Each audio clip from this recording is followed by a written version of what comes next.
So far we've reviewed the different types of customers that we have, from the freeloader, the prisoner, the vacationer, the explorer, and we've looked at what their lifetime value may be over the different types of customers. We've looked at the lifetime value model that we have, our marketing programs. Last week we talked about customer acquisition and the 5 different ways that you can look at acquiring new business.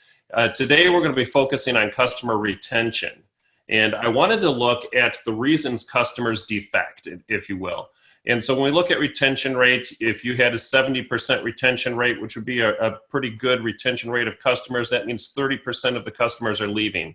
And in the chart that I have, you'll see they leave for one of 3 different reasons. One is they're dissatisfied with the services that you have. So if we lost 10% of our customers because they were dissatisfied, the other is they leave because of a deliberative move to go to another profession or another promotion that they had.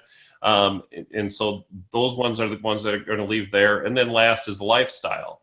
Where we need to focus on is really that dissatisfaction. And when you look at all of the things that have been covered today, that's the underlying theme of what we've been talking about. What are the things that make a customer dissatisfied, or worse yet, indifferent to the services that we offer to them? And one of the easier ways that you can identify this is what they call the Net Promoter Score. And at the bottom of the screen, you'll see a question. On a scale of 0 to 10, how likely are you to recommend a company?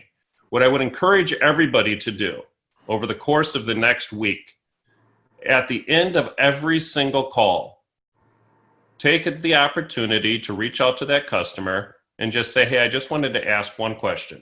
On a scale of 0 to 10, how likely are you to recommend our company? If they come back with a 0 through 6, that customer is a detractor. They're detracting from your business. Chances are they may not say good things about your company, and so that's a really important number. If there's 7 to 8, that customer is passive.